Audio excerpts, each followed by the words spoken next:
এটা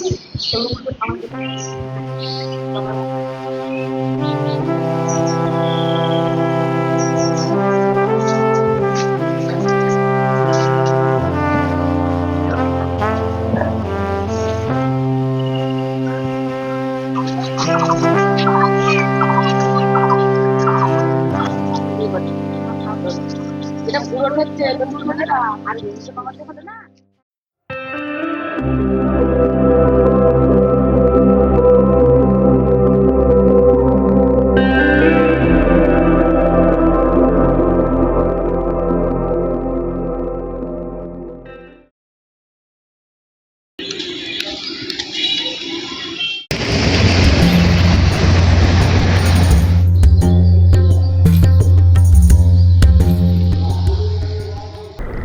আজ চলেছি পূর্ব বর্ধমান জেলার গলসি 2 ব্লকের গোহক গ্রামে।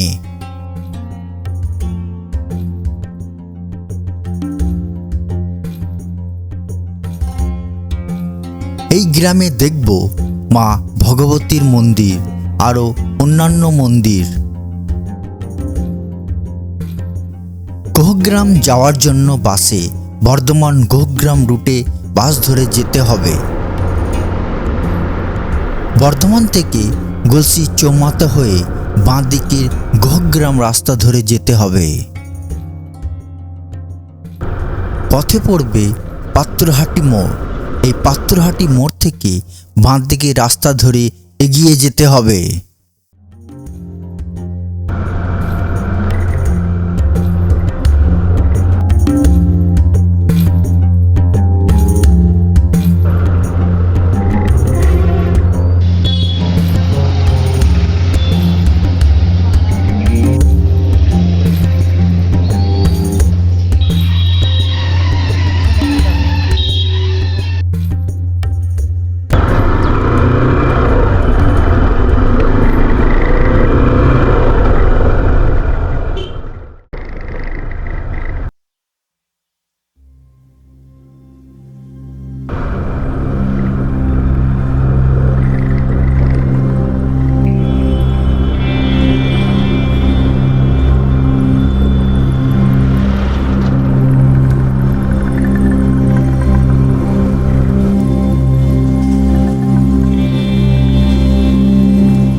এখন আমি পৌঁছালাম গোহগ্রাম বাজার সংলগ্ন বাস স্ট্যান্ডে। গোহগ্রাম বাজারে আপনারা টিফিন সেরে নিতে পারেন।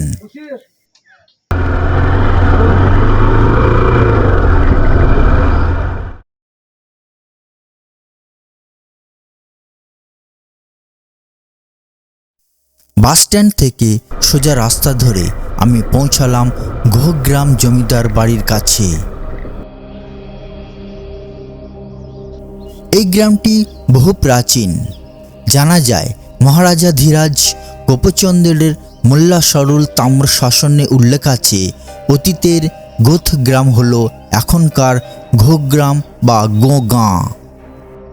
এই গোহগ্রামে দেখা যায় রাধা দামোদর মন্দির, শিখর দেউল, দোলমঞ্চ, 4টি আটচালা শিব মন্দির ইত্যাদি। গোহগ্রামের প্রধান উৎসব হল চৈত্র মাসে শিবের গাজন এবং রামনবমীতে ভগবতীর গাজন। দুটি গাজনেই ভক্ত বা সন্ন্যাসীরা বান ফোড়ে এবং গাজন উপলক্ষে একটি মেলাও বসে।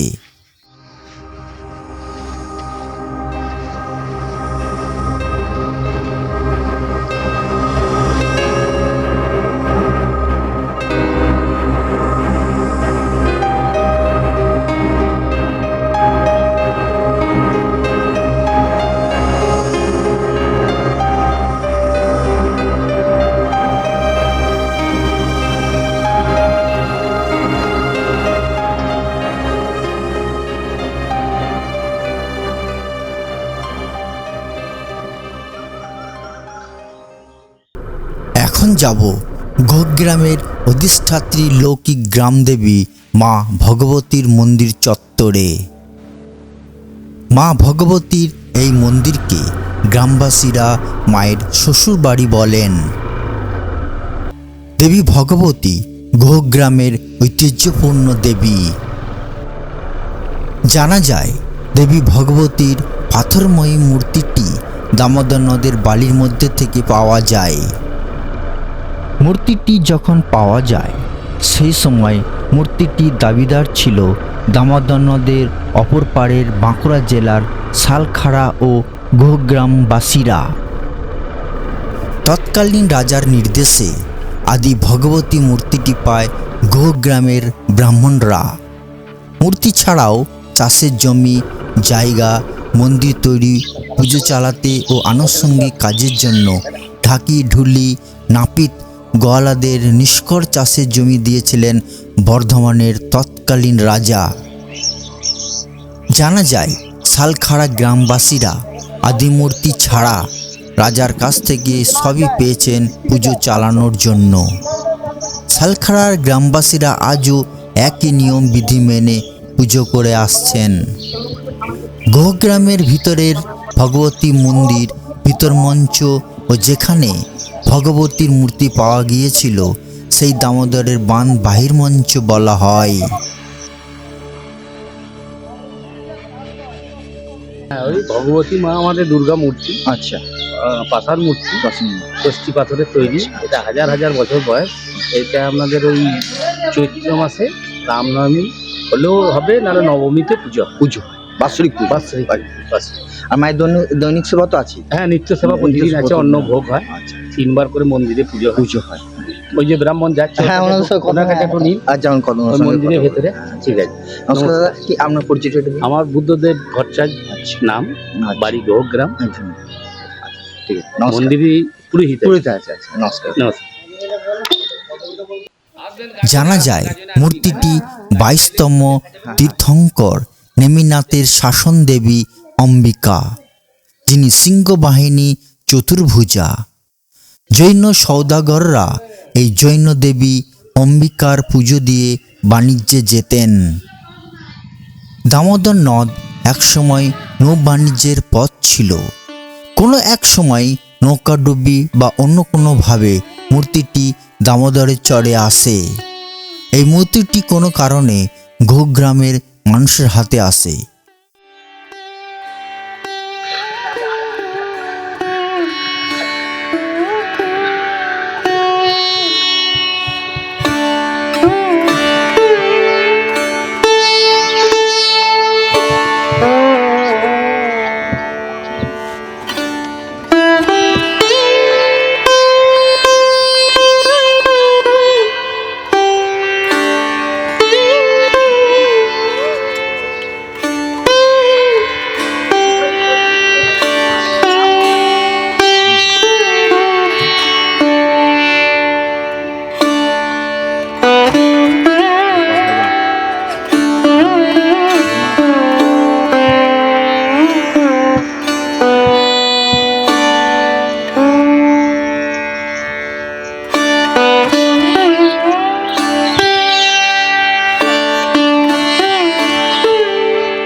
মূর্তিটিতে গোমাতা ভগবতীর চিহ্ন মূর্তিটির নিচে থাকায় মূর্তিটি ভগবতী নামে প্রসিদ্ধ ও পরিচিত। কষ্টি পাথরে খোদিত চতুর্ভুজা প্রায় 2 ফুট উঁচু এবং 1.5 ফুট চওড়া মূর্তিটি। দেবীর 4 হাতে খড়গ, চক্র, ত্রিশূল ও শঙ্খ। ঐশ্বর্য, বীর্য, শ্রী, যশ, জ্ঞান ও বৈরাগ্য এই 6টি সম্পূর্ণরূপে যে দেবীর অধিকারে তিনি ভগবতী। তিনি শক্তি, তিনি দুর্গা, তাই জয় দুর্গার ধ্যান মন্ত্রে দেবীর ধ্যান হয়। দেবীর বাৎসরিক পুজো ও গাজন চৈত্র মাসের শুক্লা দ্বিতীয় থেকে দশমী তিথি পর্যন্ত 8 দিন ধরে পূজা অর্চনা করা হয়। কি নাম? আমার নাম ঈশান ভট্টাচার্য। বাবা, আমার নাম অর্পণ ভট্টাচার্য। আচ্ছা, তাহলে এখানেই বাড়ি তোদের নাকি? হ্যাঁ। পুজোর সময় দারুণ আনন্দ করিস? হ্যাঁ। আচ্ছা, আজকে ছুটির দিন নাকি? হ্যাঁ। পড়াশোনা বন্ধ? না, আমরা ঘরে পড়ি। একটু ঘরে পড়েছিস? আচ্ছা, ঠিক আছে। শুক্লা নবমীর দিনটিতে জনসাধারণ দেবী ভগবতীকে স্পর্শ করতে পারেন।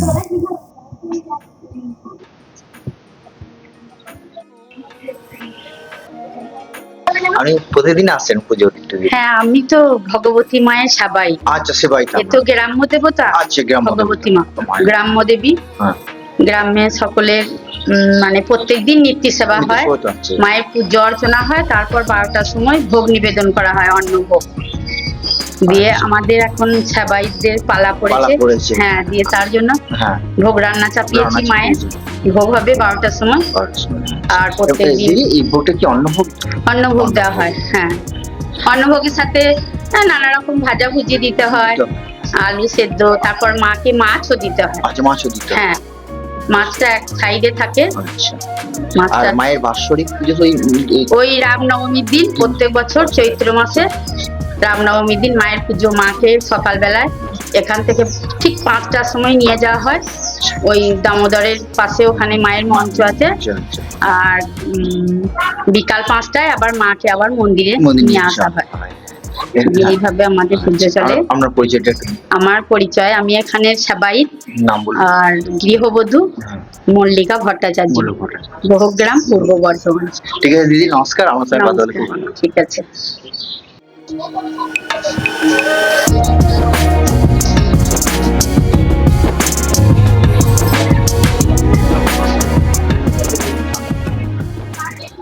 দামোদরের ধারে যেখানে মায়ের শিলামূর্তিটি পাওয়া গিয়েছিল সেই স্থানকে বা মন্দিরকে গ্রামবাসীরা বাপের বাড়ি বলে জানেন। মা ভগবতী দেবীর শ্বশুর বাড়ি থেকে এখন বাপের বাড়ি যাচ্ছি। দামোদর নদের ধারে খুব সুন্দর মনোরম পরিবেশে মায়ের উত্থান মন্দিরটি।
বগ্রাম গ্রাম থেকে আমি ভগবতী মায়ের আদি মন্দির চত্বরে এসে গেছি।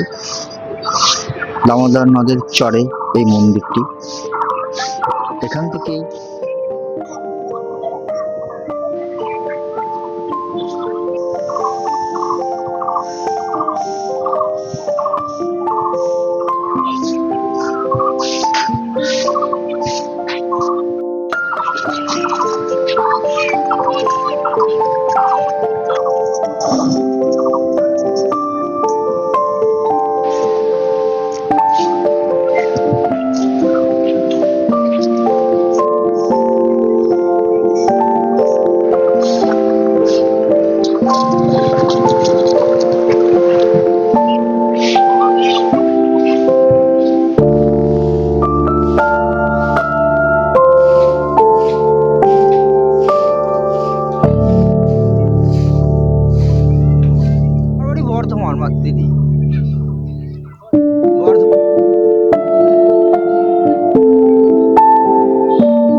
মন্দিরের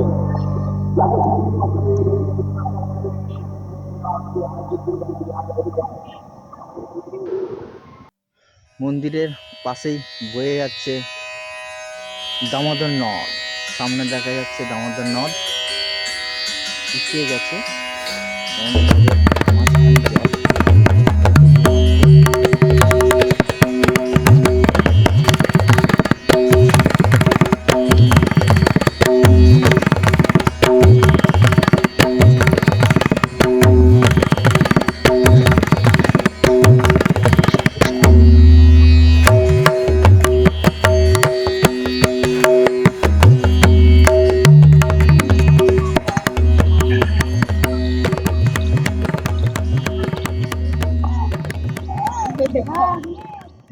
মা ভগবতী দেবীর উত্থান মন্দির দর্শন করার পর এখন যাব গ্রামের শেষে বন্যবুড়ি তলায়, যেখানে ধর্মশিলা ও পোড়ামাটির ঘোড়াসহ ধর্মরাজের আটন আছে।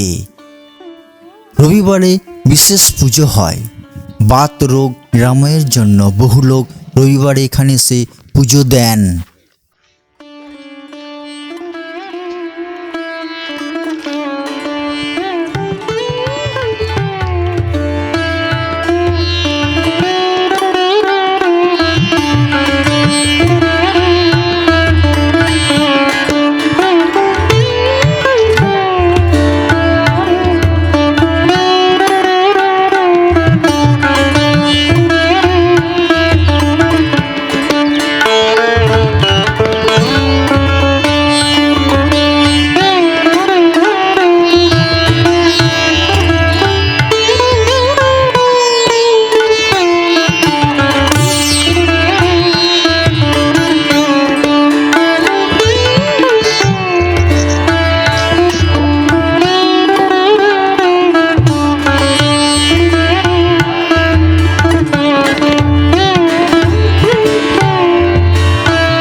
স্যার নমস্কার। হ্যাঁ, কখন কি পুজো টুজো হয় বাবার? হ্যাঁ, বাবার কখন কি পুজো হয়? পুজো প্রতি রবিবার। আচ্ছা। হ্যাঁ, প্রতি রবিবার হ্যাঁ। পুজো হয়। আর আপনার রামনবমী।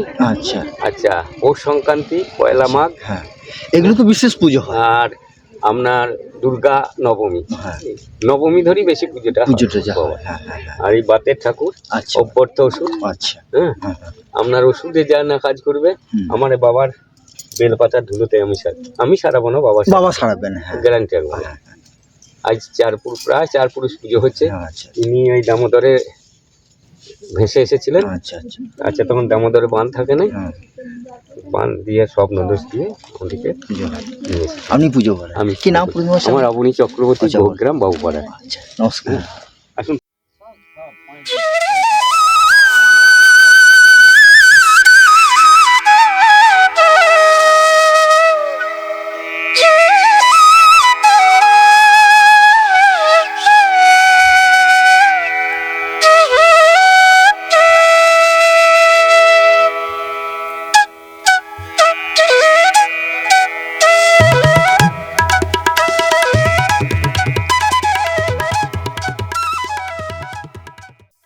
বর্ধমান থেকে 37 কিলোমিটার দূরে এই গোহগ্রামে এসে দামোদর নদ সহ জমিদার বাড়ি, ভগবতী মায়ের মন্দির ইত্যাদি দেখে কিছুটা সময় অবশ্যই কাটানো যেতে পারে।